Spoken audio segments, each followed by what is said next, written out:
Conakry, 6 août 2019. Mesdames, Messieurs, merci de l'attention et bienvenue dans cette édition. Dans voici le sommaire.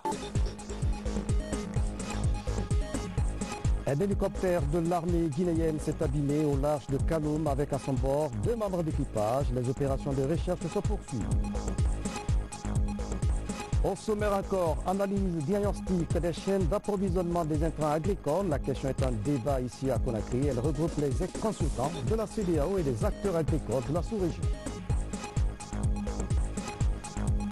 La commission intergouvernementale Guinée-Russie vient de se tenir à Moscou. Les deux parties ont échangé sur la mise en œuvre des projets en cours et sur les nouvelles propositions à étudier. Mesdames et messieurs, bonsoir. Merci de votre attention et bienvenue dans cette édition qui s'ouvre sur une série de décrets du chef de l'État. Décret D 2019-230 PRG SGG portant statut de la Société électricité de Guinée EDG SA. Le président de la République, vu la Constitution, décrète, article 1er. L'entreprise d'électricité de Guinée EDG est érigée en une société publique anonyme avec conseil d'administration doté de la personnalité juridique, de l'autonomie financière et de gestion. Article 2. Le présent décret fixe les statuts de l'entreprise électricité de Guinée EDG SA. Article 3. EDG SA est placé sous la tutelle technique du ministère de l'Énergie et sous la tutelle financière du ministère de l'Économie et des Finances. Article 4. Le présent décret qui abroge toute disposition antérieure contraire sera enregistré et publié au journal officiel de la République. Conakry, le 6 août 2019, signé professeur Alpha Condé, chef de l'État. Décret D 2019-0232 PRG SGG portant nomination des membres du conseil d'administration de la Société électricité de Guinée EDG SA. Le président de la République, vu la Constitution, décrète, article 1er, les cadres dont les prénoms et noms suivants sont nommés au conseil d'administration d'électricité de Guinée EDG SA, conformément à l'article 13 des statuts de la dite société. Président du conseil d'administration, El Hadj Ousmane Ba, ministre d'État, conseiller spécial à la présidence de la République. 2. Membre, El Hadj Mamadou Nassirou Diallo, conseiller à la présidence de la République. Monsieur Ibrahima Kamara, conseiller technique principal du Premier ministre. Monsieur Alseni Marie Kamara, juriste représentant le ministère de l'Énergie. Madame Bontorabi Yatara, secrétaire générale du ministère de l'Économie et des Finances. Monsieur Mamadouba Silla, secrétaire général du ministère du Budget. Monsieur Mamadou Bobo Diallo, directeur adjoint du Fonds de développement économique et social. Monsieur Sekou Ahmed Kamara, opérateur économique. Monsieur Ousmane Keïta, président de l'Union des consommateurs de Guinée. Monsieur Mamadi Kaba, audit, contrôle et inspection générale à EDG SA. Madame Sayon Samoura, chef service comptable, direction, distribution, EDG SA. Article 2, le présent décret qui abroge toute disposition antérieure contraire sera enregistré et publié au journal officiel de la République. Conakry, le 6 août 2019, signé professeur Alpha Condé, chef de l'État. Décret D 2019-231 PRG SGG portant convocation de l'Assemblée nationale en session extraordinaire. Le président de la République veut la Constitution en son article 69 alinéa 1,1, 2 et 4, vu la loi organique numéro L 2017 0030 AN du 4 juillet 2017 modifiant certaines dispositions de la loi organique numéro 091 15 CTRN du 23 décembre 1991 portant réglementation intérieure, règlement intérieur de l'Assemblée nationale en son article 10, décret, article 1er.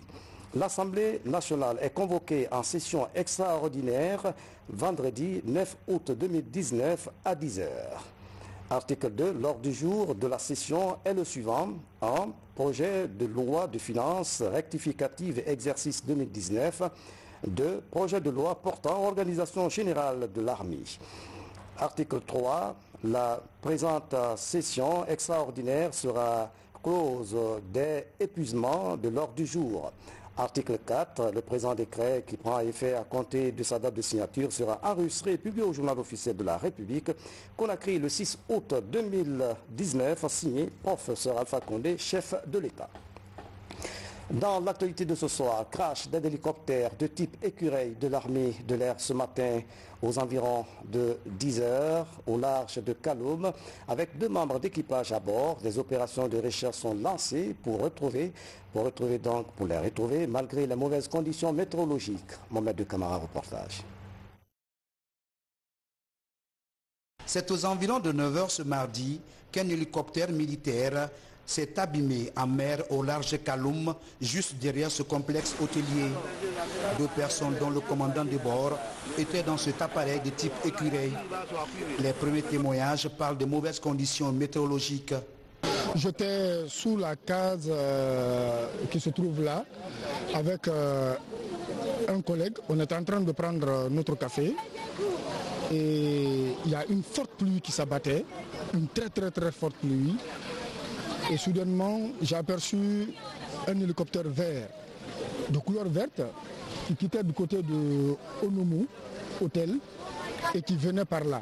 D'habitude, on vole cet hélicoptère. Mais aujourd'hui, il venait pratiquement droit sur nous. Et tout de suite, mon collègue qui faisait dos, je l'ai alerté, je lui ai dit « Ah, il y a l'hélicoptère qui vient vers nous ». Soudainement, à 2, on s'est levé et il a changé de trajectoire. Il est venu par là, mais il descendait à une basse altitude. On avait même cru qu'il allait faire un crash sur le goudron. Je crois 20 minutes après, on est venu nous dire que l'hélicoptère est tombé dans l'eau. Il y a des habitants qui étaient dans les immeubles et à l'hôtel même qui ont vu l'avion tanguer avant de piquer du nez dans la mer. Donc ce qui est confirmé, c'est que le crash est confirmé et maintenant des recherches ont été entreprises. La marine s'est impliquée fortement, la gendarmerie et même les piroguiers sont venus, des scaphandriers aussi ont prêté leur service et nous pensons que dans les heures qui viendront, nous serons situés sur ce qui s'est réellement passé. Juste À préciser que les recherches sont en cours, un poste de commandement est mis en place. Il est constitué des forces de défense et de sécurité ainsi que des spécialistes impliqués dans la gestion maritime. Et puis à propos de ce communiqué de la Défense nationale, le ministère de la Défense nationale a le regret d'informer que le 6 août 2019, aux environs de 10h40, un hélicoptère de type écureuil de l'armée de l'air guinéenne s'est abîmé au large de Conakry avec 2 membres d'équipage. La marine nationale s'est immédiatement déployée sur les lieux pour mener les recherches avec une équipe de plongeurs sauveteurs. Ces recherches se poursuivent activement. L'inspection générale des forces armées guinéennes a ouvert une enquête de commandement pour déterminer les circonstances du vol et de l'accident. Le ministre de la Défense nationale, l'état-major général des armées ainsi que les forces de défense et de sécurité sont mobilisés à cet effet. Conakry, le 6 août 2019, directeur de cabinet général de brigade aérienne Sidi Yaya Kamara. Douleur et consternation après le symposium à l'université de Sonfonia, une délégation conduite par le ministre de l'Enseignement supérieur et de la Recherche scientifique a accompagné la dépouille de Mamadou Bari, dans son village natal où il a été inhumé hier. Parents, amis et collaborateurs ont fait le déplacement. Francis Collier revient sur le film de la cérémonie. Les populations de Mamou reçoivent la dépouille mortelle de leur fils qui aurait pu être compté parmi les éminents jeunes enseignants-chercheurs de droit à l'étranger. Mais hélas, par un acte raciste, Dr Mamoudou Bari a été froidement abattu à Rouen en France le 19 juillet dernier. Pour son inhumation à Boularia, dans la sous-préfecture de Douné, des prières ont été dites dans les grandes mosquées du centre-ville de Mamou et de Douné avant son village natal. Ils sont nombreux à effectuer le déplacement sur les lieux pour rendre un dernier hommage à ce père de famille de 31 ans. On ne pouvait pas penser qu'on aurait pu trouver un tel monde dans un village. C'est dire que c'est une forte personnalité, non seulement par son niveau intellectuel, mais surtout par son humanisme. Il se démontre maintenant que la vie, c'est d'abord une question de relations humaines. C'est une mort terrible pour nous tous, parce que non seulement il avait un cœur, c'était un battant, un vaillant fils de la Guinée et de l'Afrique, mais aussi il a atteint un niveau d'éducation qui n'est pas égalé partout, et surtout dans un domaine qui est très recherché. Donc ça fait une énorme perte pour nous, et c'est pour ça que le président, depuis l'annonce de cette mort tragique, nous a instruit de prendre toutes les dispositions nécessaires, non seulement en ce qui concerne le rapatriement du corps qui a été fait par notre ambassade à Paris, mais aussi la réception du corps à Conakry, le symposium à l'université de Sonfonia et le parcours à Mamou, à Douné, jusque dans son village ici. Les parents et amis de la Guinée, de la Mauritanie, du Niger et du Tchad retiennent de Dr Mamoudou Bari son courage et son ouverture d'esprit. La douleur n'est pas ressentie que par la famille biologique de Mamoudou Bari.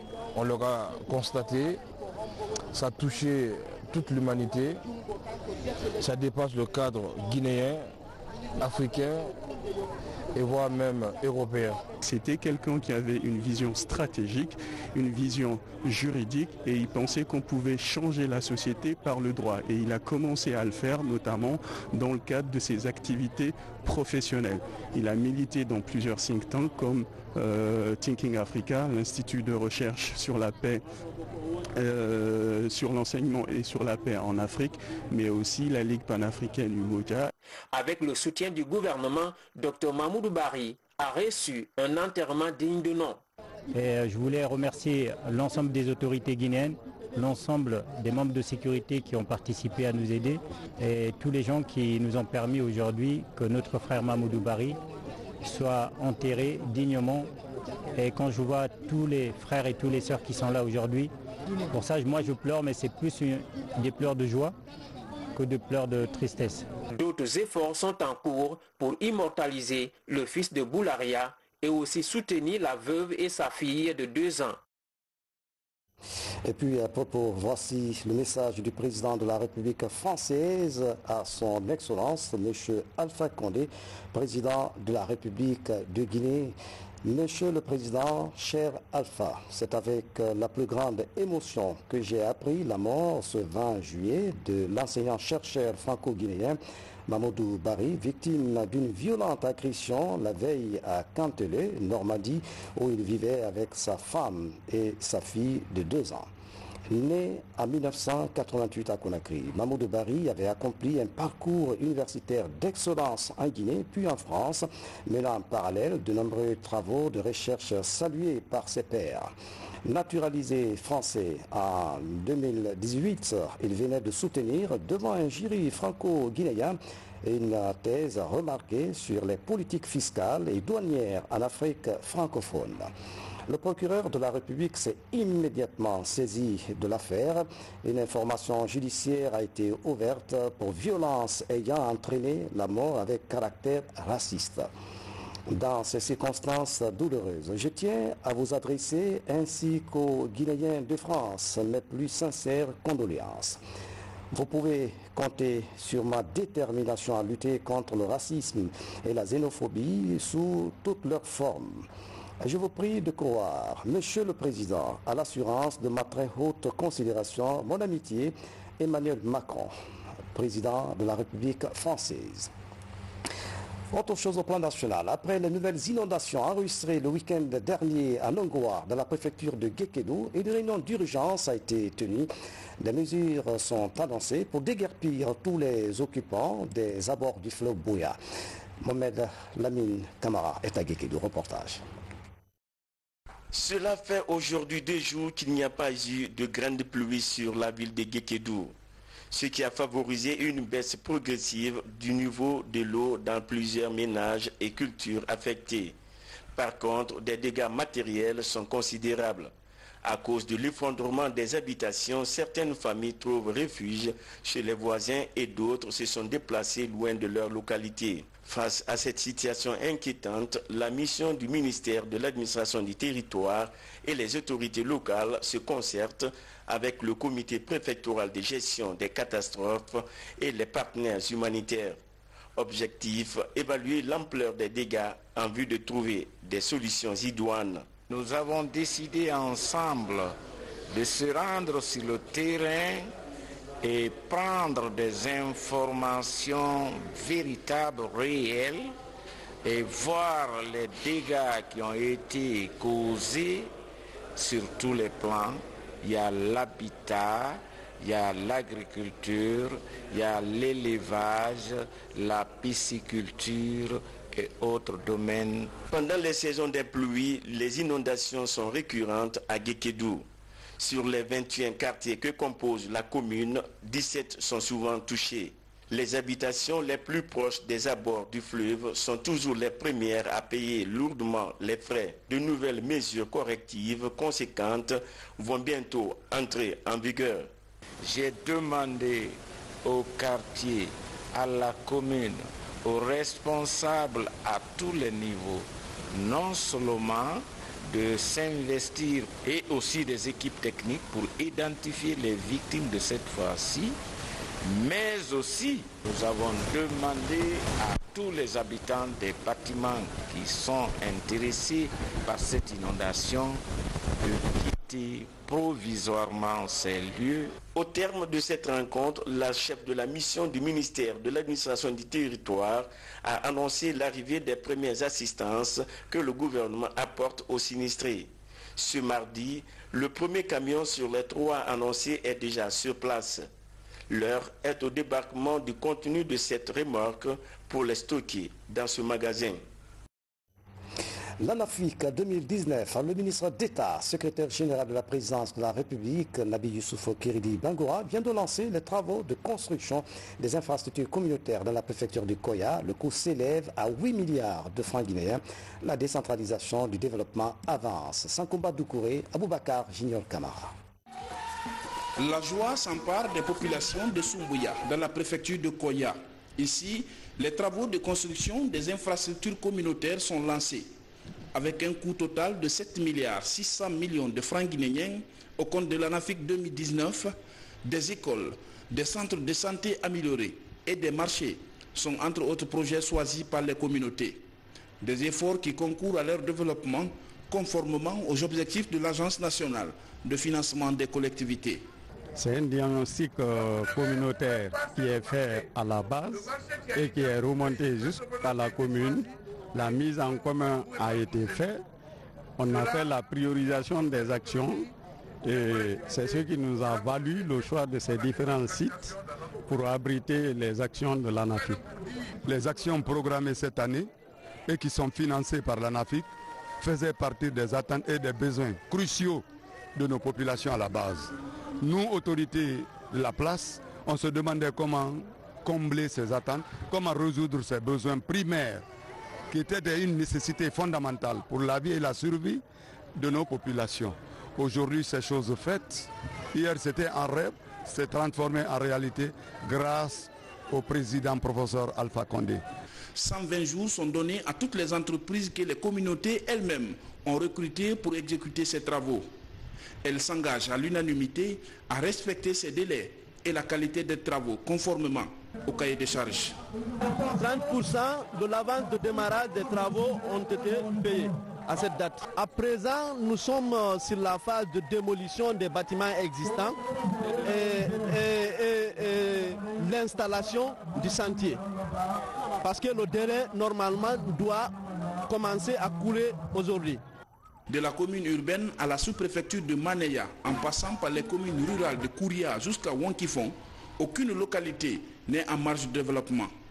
Une décentralisation financière pour une gouvernance participative.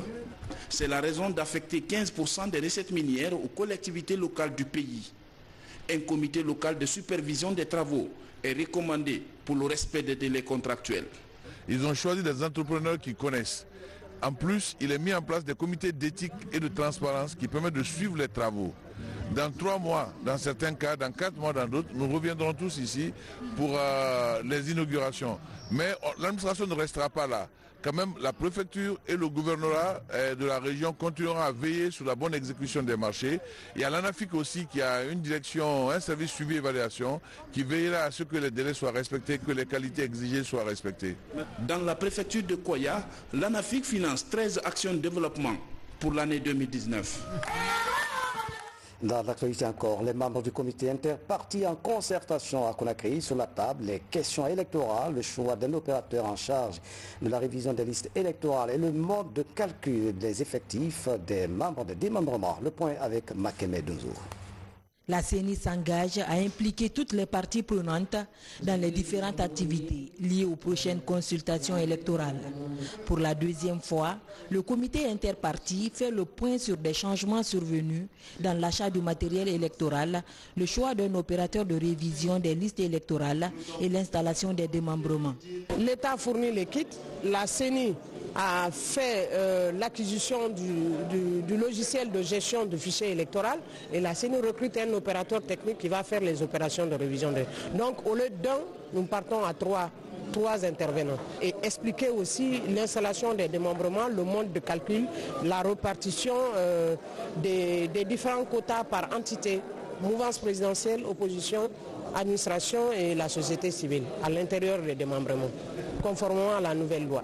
Des réactions divergentes sont enregistrées au sein du comité. Le critère de choix d'un opérateur local en charge de la révision des listes électorales est vivement controversé. Avec le recul, ce que nous constatons aujourd'hui, c'est qu'à lieu et place d'un opérateur technique international, la CENI envisage elle-même de faire ce travail. La question que se pose aujourd'hui, quelle est l'expertise dont dispose la CENI, les 17 commissaires, pour faire un travail de révision sur le terrain? Avec toutes les activités dont la CENI dispose déjà, est-ce que cela peut nous permettre d'avoir réellement une révision crédible, transparente? Le fait de recruter un opérateur local a des avantages. Le premier avantage, c'est que nous allons aux élections à un délai raisonnable. Et ensuite, le second avantage, ça nous permet d'éviter l'évasion fiscale. Parce que nous recrutons un opérateur guinéen qui va reviser la liste électorale au lieu que ça soit un opérateur international, parce que l'agent va sortir du pays et ça va être dans la poste de l'étranger. Ces rencontres du comité interparti permettent à la Commission électorale nationale indépendante de partager sur l'évolution des préparatifs des élections législatives avec les différents acteurs. La participation de tous est source de transparence et de crédibilité. Lutte contre la peste des petits ruminants, la Guinée obtient 2 importants lots de vaccins. Ils sont destinés à lutter contre les maladies qui s'attaquent aux moutons et aux chèvres. C'est un don de la FAO sur financement de l'USAID. Ousmane Ba, reportage. La collaboration entre la FAO et le ministère de l'élevage porte des fruits. L'institution onusienne vient de mettre à la disposition du département 2 lots de vaccins. 500 000 doses contre la peste des petits ruminants et 100 000 doses contre le charbon bactéridien. C'est pour circonscrire ces maladies transfrontalières qui causent un taux élevé de mortalité chez les ruminants. Donc, tout cela va aider le pays à renforcer ses capacités en matière de préservation de la sécurité alimentaire et nutritionnelle. Et je crois que la Guinée est le pays qui a eu plus de vaccination. Il est bien vrai que par rapport à la Sierra Leone et le Libéria, le cheptel guinéen est beaucoup plus important. Et donc, je crois que c'est dans ce cadre que la FAO a jugé nécessaire de doter la Guinée de plus de vaccins pour que nous puissions mener à bien cette campagne. C'est vrai que ce n'est pas suffisant par rapport au cheptel, plus de 4 millions de têtes, on a 500 000 doses, mais ça permettra de contenir un peu la maladie dans une certaine mesure. La peste des petits ruminants est une maladie contagieuse qui progresse dans la sous-région. Quant au charbon bactéridien appelé anthrax chez l'homme, sa recrudescence au sein des troupeaux provoque des cas de décès chez les hommes. Nous commencerons par le séromonitoring avant la vaccination et le séromonitoring après la vaccination. Et je voudrais vous dire que la FAO a mis tous ces moyens à notre disposition pour pouvoir faire ce séromonitoring. Parce que la qualité de la vaccination, ce n'est pas le taux de couverture vaccinale, mais c'est le taux de séroconversion. Pour la distribution de ces vaccins, la Guinée doit attendre les autres pays membres du bassin du fleuve Mano qui seront également dotés en ce mois d'août par la FAO pour que la campagne de vaccination soit organisée simultanément. Dans le même registre, analyse diagnostic des chaînes d'approvisionnement des intrants agricoles en Afrique de l'Ouest et au Sahel. C'est le sujet de réflexion d'une rencontre des consultants de la CEDEAO avec des acteurs agricoles du Burkina Faso, de la Côte d'Ivoire, du Nigeria et de la Guinée. C'est le Conseil Ouest et Centrafricain pour la recherche et le développement agricole, CORAF, qui anime la rencontre. Nabi Kamara.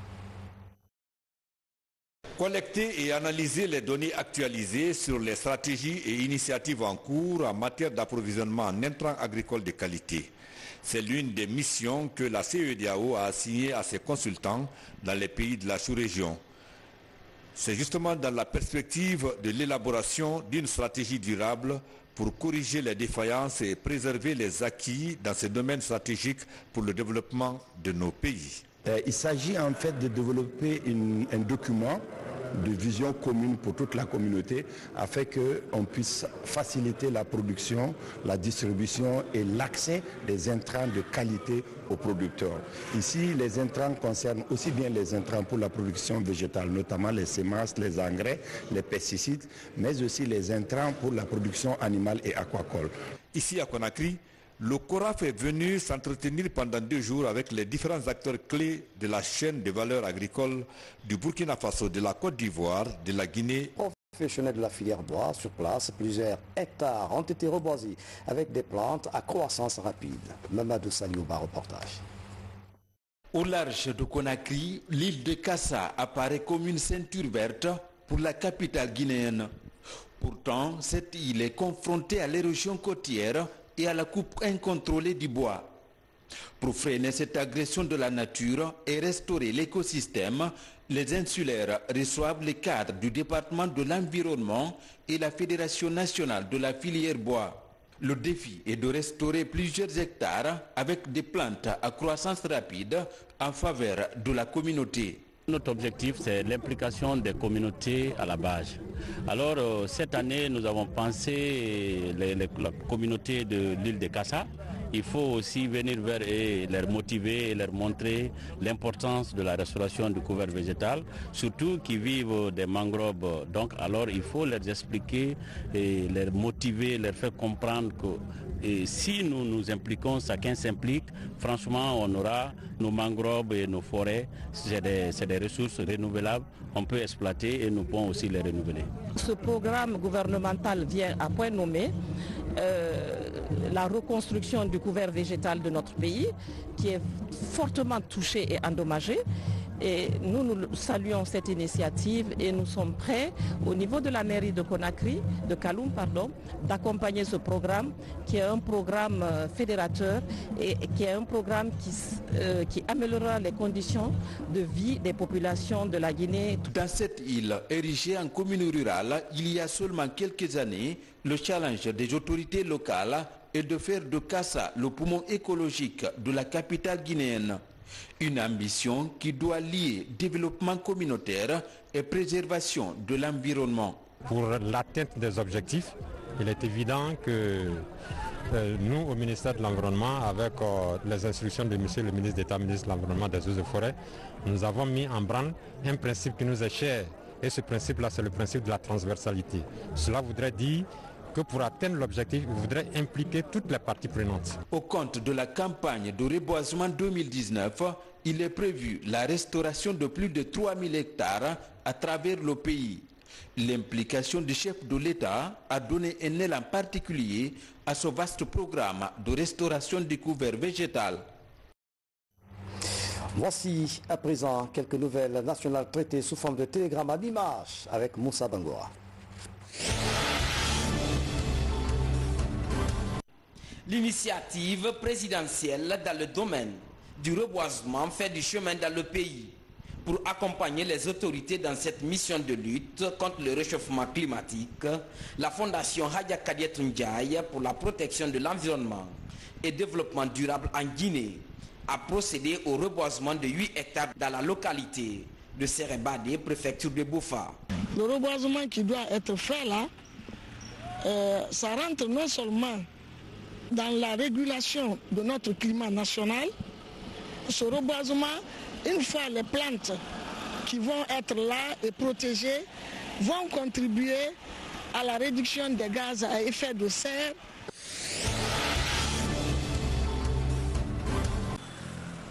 Dialogue constructif et participation politique pour une paix durable. À Kindia, la ville de Mangakindi Kamara, ils sont parlementaires, membres du groupe national de contact et acteurs de la société civile à prendre part à ce dialogue. Une rencontre d'échange qui permet aux participants de mieux cerner leur rôle et renforcer leurs connaissances dans la promotion et la protection des droits de l'homme. Le cadre s'y prête en ce moment précis pour recadrer un peu les écarts de langage qui peuvent... La langue, la parole peut unir comme elle peut désunir. Et nous pensons que c'est bon de venir à la sagesse de ces personnalités-là pour voir qu'est-ce qui peut être dit, fait en ce moment pour que, venu le moment des consultations, l'essentiel, la paix, le développement, la stabilité de la Guinée soit au devant et préservé.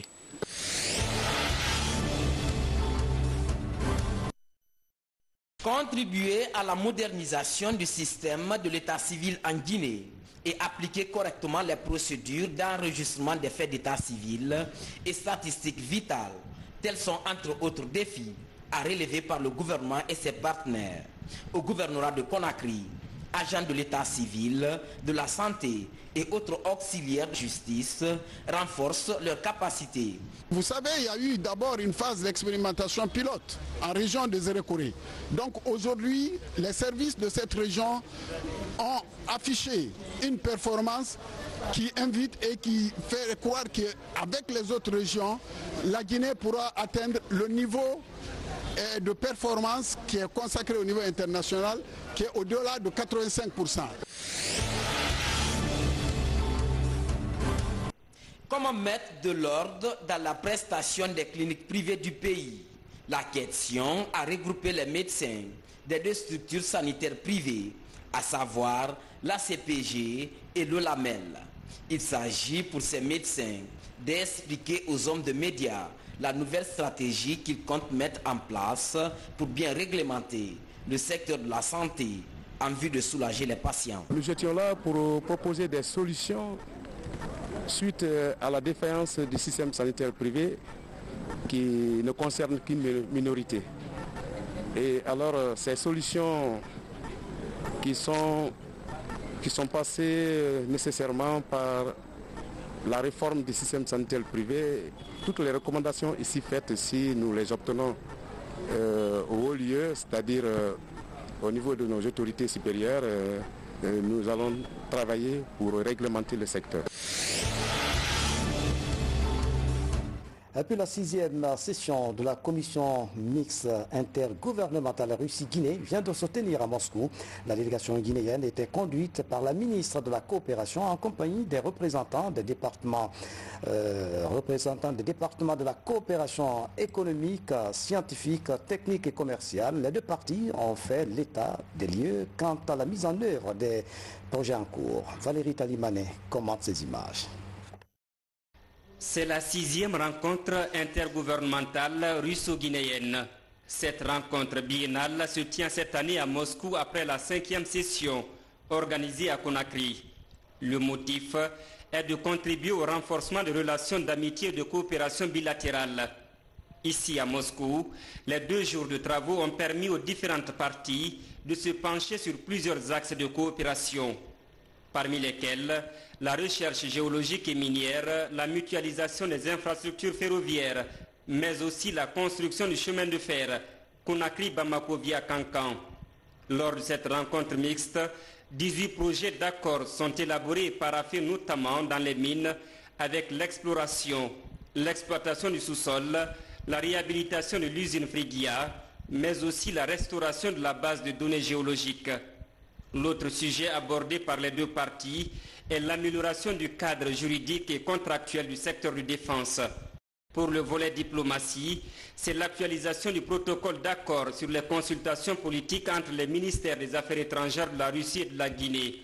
Une revue sera effectuée entre les 2 États dans la coopération bilatérale et l'information mutuelle. Autre centre d'intérêt des partenaires russes, les secteurs de l'industrie, de l'hydraulique et de l'énergie, en vue de développer des centrales thermiques. Dans l'actualité sportive, avant de refermer cette édition, la coopération chinoise fait un don de plusieurs équipements pour accompagner les promoteurs sportifs et culturels guinéens. Et c'est au Palais des Sports du stade du 28 septembre que s'est déroulée la remise de ces équipements aux bénéficiaires. Abdelaziz Baldé, Daouda Tabarsila. Fruit de la coopération sino-guinéenne, le ministère des Sports, de la Culture et du Patrimoine historique bénéficie de plusieurs équipements sportifs et culturels. Le premier lot d'équipements est composé de maillots, des ballons de football et de basketball, des gants, des raquettes, entre autres. Le programme vise à accompagner les disciplines sportives à l'orée des Jeux africains prévus au Maroc. Une compétition au cours de laquelle la Guinée prendra part. Le sport tient une grande place dans la vie quotidienne de la population guinéenne.